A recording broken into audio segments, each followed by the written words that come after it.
weirdos, welcome back to my channel. It's good to see you guys again. I hope everyone had a great holiday and that overall everyone is doing well. I don't know if everybody is feeling like I was feeling. A little shocking this morning, a little snow on the ground, lovely winter and spring that we're having, right?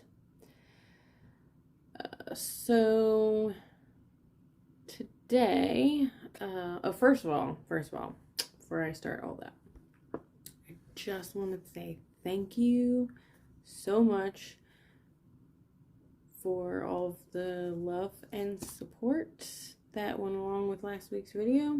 I can't even begin to tell you how much I appreciate it, especially since I almost didn't post that video because nothing was really going right during it, and so that's why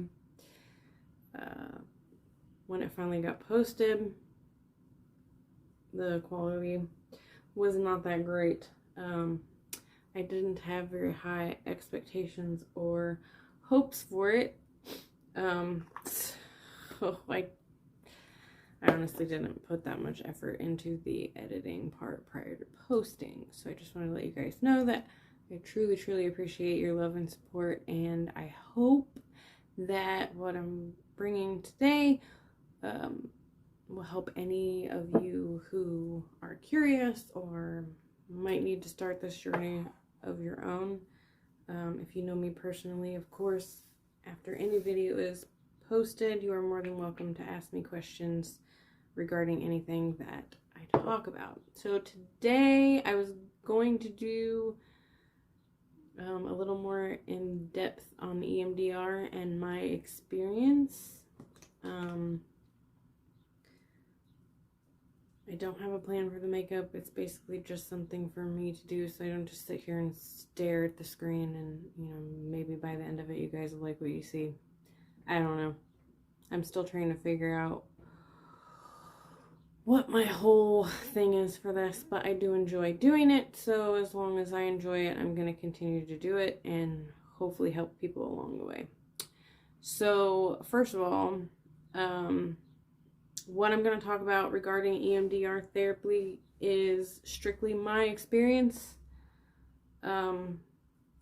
with me and my therapist. So this is strictly personal. This isn't how it's always going to go or what the experience is necessarily going to be like. It could all depend on you and your therapist, so just keep that in mind as you're listening to this.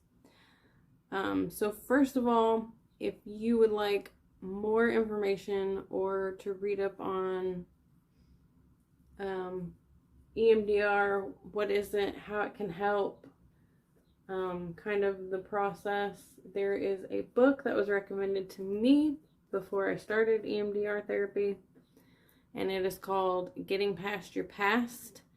I'll put a link for it in the box down below or in the comments or something. That way, if you're interested in checking out that book and finding out more about EMDR and kind of how it works from a, you know, actually licensed professional, then you'll have access to that and you can read all about it and decide if it's a journey that you would like to take or not. Got a freaking phone call. That's how my whole entire day has been. Everything I have tried to do for myself today has been interrupted by something or someone.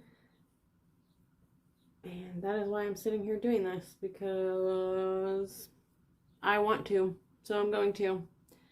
Anyways. So EMDR, by definition, is eye movement desensitization, and reprocessing. So basically, you're going to,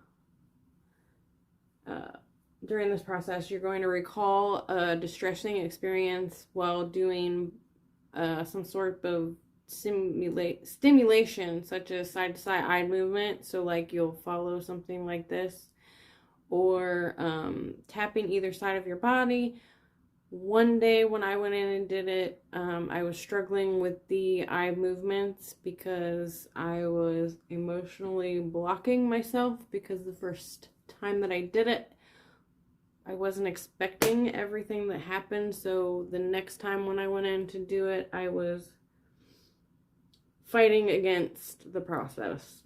And so he had to introduce a new way so that I could kind of relax more and just let it happen. So keep in mind that that will happen, because when we realized it was happening to me, he let me know that if you're anxious about your next time, especially after the first time, he said the second time will be more difficult. And you may subconsciously block whatever it is that you're trying to achieve, or block the whole process.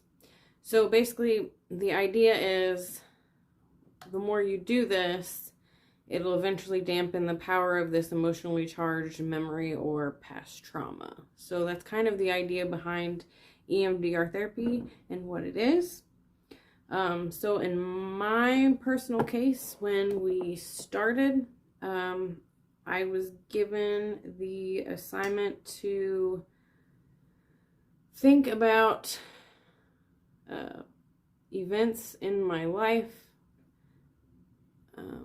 In this case, it was events in my life when I was younger. Childhood, sort of, that time frame. Where that coincided with my common thoughts or beliefs that I have about the world and myself now. So some common themes that I have in my thought patterns is for example, I'm not worth it, I'm not loved, I'm the problem. And basically I chose to pick 3 of those that had, you know, kind of similar effects or things that I could remember that kind of represent that feeling, or maybe where that feeling or thought may have come from. And so prior to us meeting again, that's what I did. I thought long and hard about periods or situations or traumatic events in my life, and I wrote them down as I was asked to, and we discussed them. So I went over with my therapist all of the events, or the 3 events that I wrote down, and then we talked about, okay, so what is the belief that you have that's associated with this event, and kind of how these events made you feel. And based on that discussion, you will pick the one that represents those thoughts, feelings, negative views, negative beliefs that you took on during those moments, and you'll choose the one that carries the most emotional charge and has the biggest impact on you currently, and then that's the one you'll use. So you'll get very, very familiar with this event, and basically, so that's your first pre-session, and then you kind of talk about the possibilities of what can happen, what you might need to look out for, and obviously you have to promise if things get too heavy, that you call your therapist and let them know, you know, if it's causing suicidal thoughts or whatever, because it does get pretty intense, especially the days that follow when you've done it. So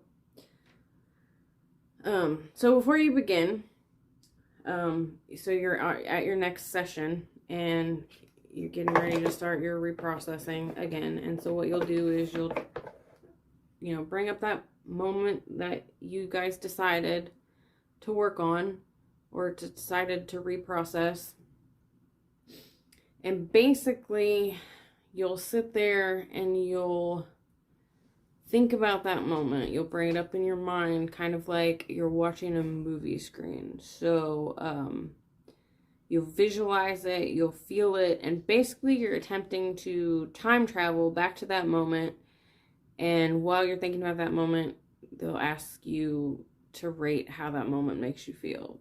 Now, in my experience, my first time, it was rated kind of high, and it stayed rated pretty high throughout the entire process. Now, the second time when I went in, it was rated a little bit lower. However, once the process began, the rate got a lot higher. So I would just say, as a word of advice, expect it to have a larger effect on you as you're going through the process, because you're basically reliving this same thing over and over again. So you're basically asked to rate how it bothers you on a scale of 1 to 10, and you'll be asked this throughout your experience. And so you'll focus on this moment while you're either doing the eye movements like this. So your therapist could have a light that goes back and forth, and you just follow it with your eyes while you're thinking about this or watching this moment on kind of like a screen. Or you'll be tapping, or you'll have the vibrations, which is what I had the second time, the vibrations that went from hand to hand. And you'll hold that until they stop. And then once they stop, you take a deep breath. You basically scan your body, acknowledge everything that you're feeling, where you're feeling it. So like in some cases, the first couple times we did it, I didn't feel anything. And I was like, is this even gonna work? And I realized that I did that because I'm conditioned and have a habit of suppressing my emotions. I struggle with them. I struggle acknowledging them. I struggle dealing with them.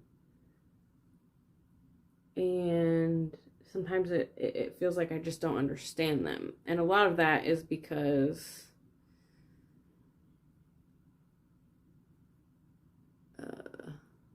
military service, past traumas, just, multiple times where your feelings or emotions were not validated and or acknowledged. So eventually you learn to just not feel them. And then there's the other side of the coin where I'm an empath, so I feel other people's feelings, so that can also make it hard for me to recognize my own. So I've conditioned myself to just ignore, conceal, don't feel, kind of like Elsa, unless it's needed. So if I'm in the process of helping someone or talking someone through things, that's when I allow myself to feel what they're feeling so that we can have a discussion, and when I, and talk about it and, air things out and kind of help them work through whatever it is they might need to work through. When it comes to myself, I'm not as generous. I kind of deflect. I ask myself, why are you feeling this? And then I completely brush it off. During this process, however, though, I have started to acknowledge my feelings and my emotions, and then I've begun asking myself, why am I feeling this way? Like, if I'm feeling angry, why am I feeling angry? And then I think about things that are happening that are bringing about that anger. Or if I'm feeling self-conscious, what is making me feel self-conscious? If I'm feeling self-doubt or basically any range of emotion that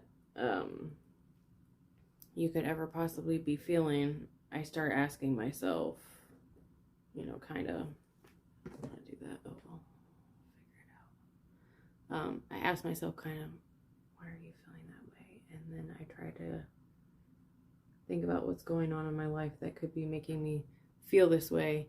And then I take that situation and I think, what is it about this situation that's bringing about these feelings, and where does it stem from? And I couldn't tell you if that's because of EMDR therapy. It could just be me trying to deal with my shit, but it could be. So it's definitely something to know and realize that you might do. And it's definitely something that I have been doing a lot lately. I really appreciate it when someone acknowledges when I'm acting different, because I don't always realize when I'm acting different. So if somebody tells me, hey, like, why are you doing this? Or what's, you know, are you okay? Then it causes me to be like, oh, well, maybe they're seeing something that I'm not necessarily seeing, and I should probably acknowledge it and figure out what's going on. So it's usually what I do. Like if my son is saying, why are you being like this today? And I'm like, being like what? And he's like, well, you're, you know, more grumpy than usual, or you're more this than usual. And I'm like, oh, well, what's going on? Wonder why. Wonder what I'm feeling. And so then I just start thinking about it, and then I think about all the possible reasons that this thing could be coming up. This is pink. Like, I didn't want to do pink again. I wanted to do more neutral colors, but oh well, I guess we'll make this work. Anyways, I wasn't feeling the pink last time, so I wasn't planning on doing pink again. But I was using a new eyeshadow palette, and I guess before I started the video, I looked at it and I thought, oh, it looks kind of neutral. And now that I'm putting it on my eyes, I'm like, oh, it's freaking pink. I digress.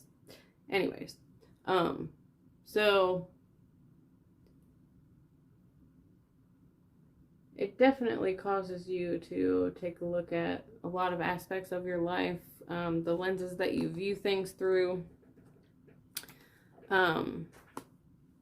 So anyways, after each time that they do it, and they'll usually do it for about 45 minutes to an hour, and then they take like the last 15 minutes to discuss like everything that you just went through and how it's making you feel and all that good stuff.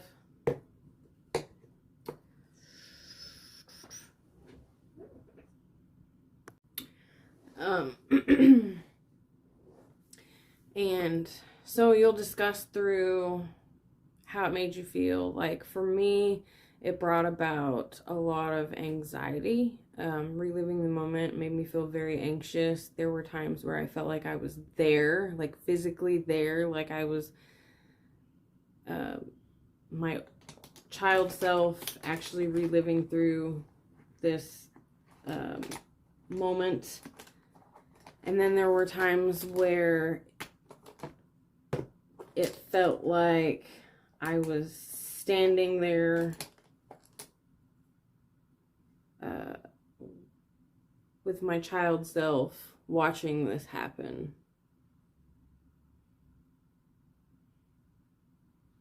And the times that I was standing there watching it happen, I felt another series of emotions and felt a lot of various different things at different times. So keep that in mind too, is you could possibly start seeing this moment from different perspectives, and it's going to bring about different feelings, and it's all just part of the process to help you sort of see this moment differently than you have. And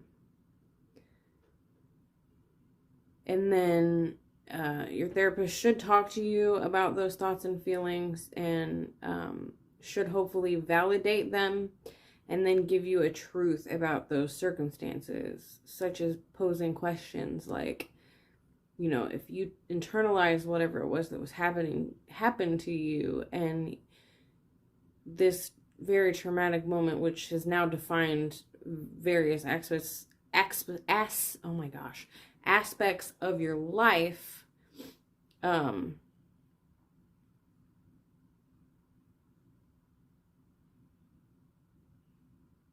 it poses the question, like, was this really your fault? Should you have taken responsibility for what happened? Or did it really say something about you? Or is it actually saying something about people who did this to you? Or, you know, the moment itself, in a sense. Not necessarily people if it wasn't like, you know, someone who did something to you. It could just be like a just an event of some kind that really had an impact on you. It doesn't necessarily have to be something that was done by another person, although majority of the time it probably will be.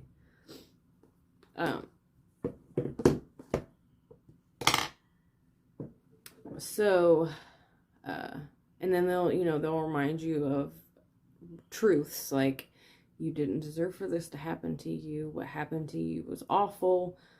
You didn't deserve that. Things like that. So they're basically, while you're reliving this moment, you're also hearing a voice that's supporting you and telling you that, you know, what you may have seen or what you may have taken from this moment isn't exactly the truth. So, I also would like you to know that it doesn't always go the same, but it will uncover a lot. I will tell you that I was personally not prepared for the realizations and emotions that came from each time I've done this.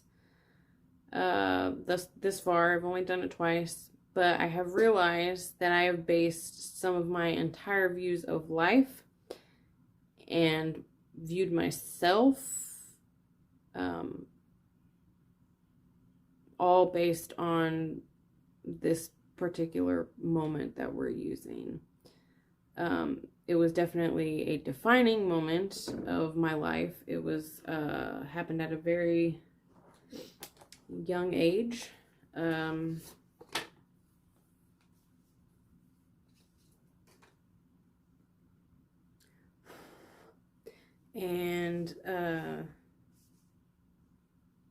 it changed my perception of reality greatly, which I'm sure many of you have moments in your life just like this.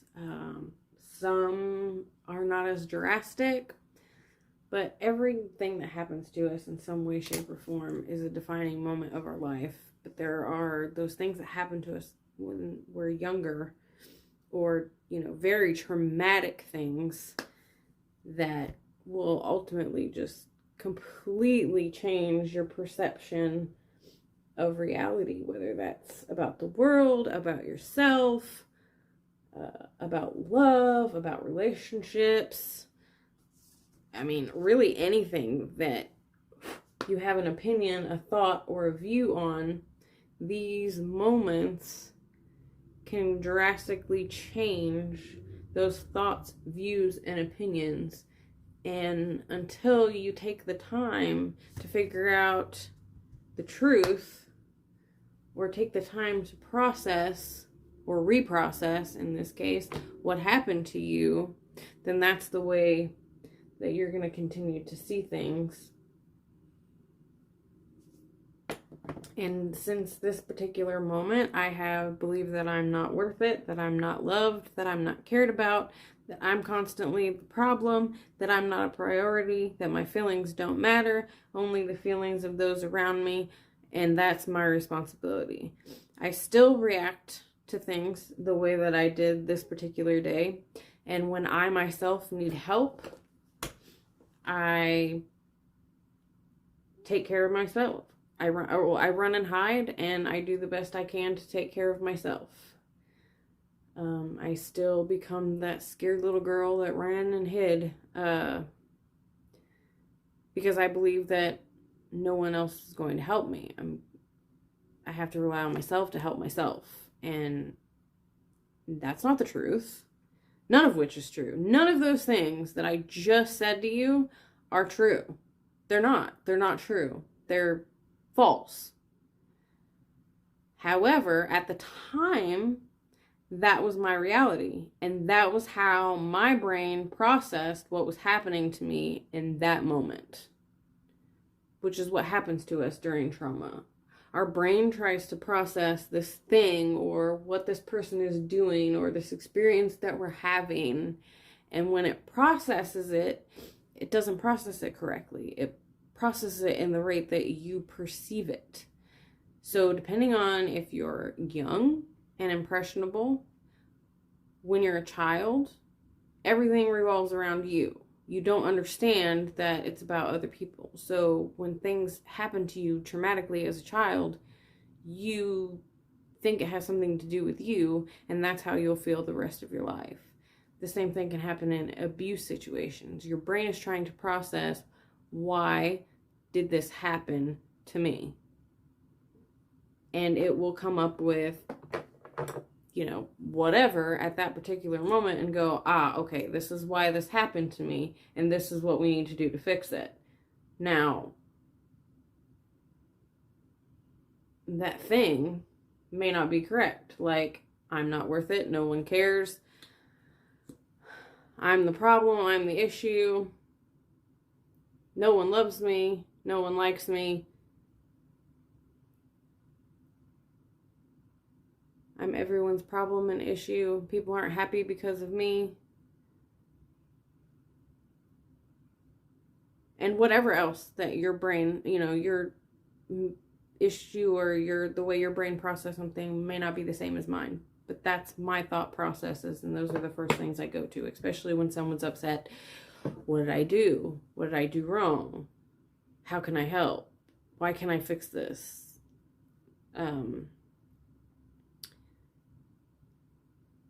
And I'm learning slowly but surely, because trust me when I tell you that this is a process. And there are going to be times where you're going to feel like it's never going to stop. Like, you're just never going to get over it. And, I have days where it doesn't bother me at all. And then I have other days where I feel like I'm starting completely from scratch. Like, I just, literally forgot everything that I have processed and everything that I have learned in this process. And just going right back to square one. And you know what? That's okay. Because I'm not giving up. Because I've realized now that I deserve this time. I deserve this process. So I can tell you that undoing that moment and reliving it over and over again is one of the hardest things I've ever had to do. But totally worth it. I think if you have something like that in your life that has caused you to see yourself in a negative way or to believe negative things about yourself especially because of other people's actions, I really think that you owe it to yourself to realize that how you're processing it, or how you processed it, or how your brain saw it and processed it may not be correct. That way you can learn to love yourself, accept yourself, take care of yourself.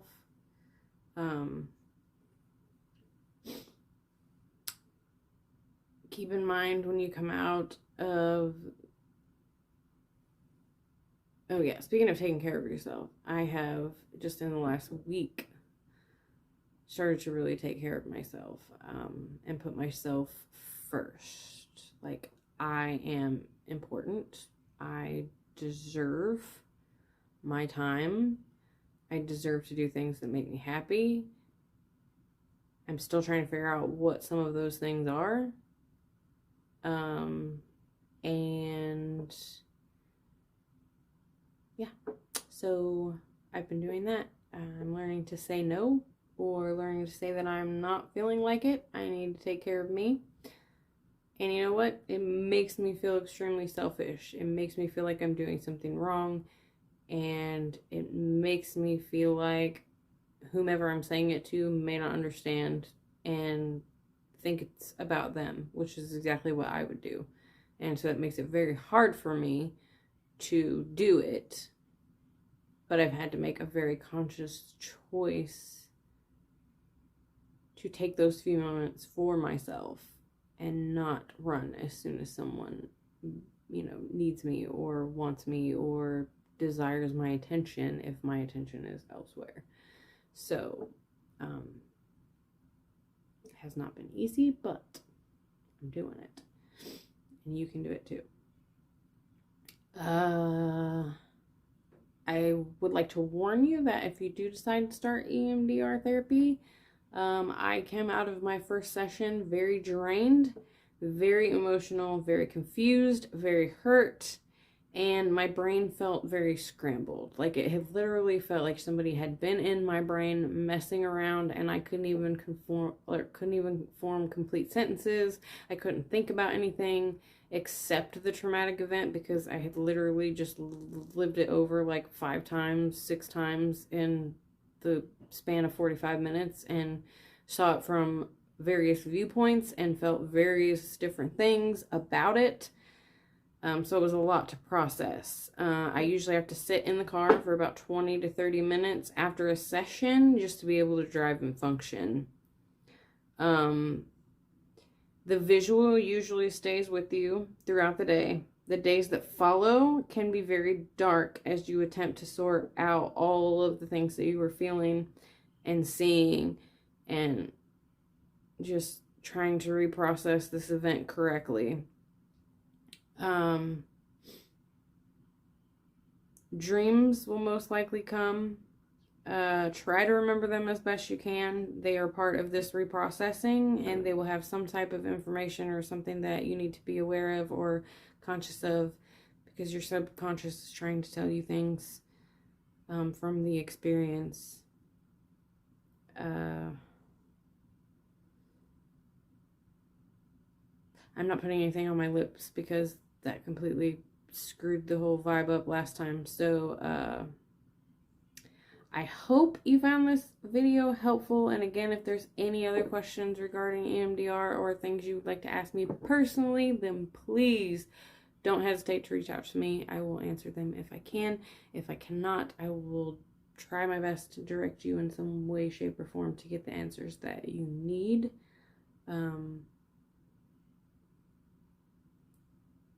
But I just want you to know that regardless of how you feel and whatever you've been through, you are worth it. You deserve the best. You are loved. You are special. You are cared for. And you are worth every bit of hard work that this might take to find your best and true self. And you deserve to be happy. And you deserve to let all this bullshit go and see life as it's meant to be seen. And see you as you're meant to be seen. But thank you all for watching. I love y'all, and I hope you have a great week.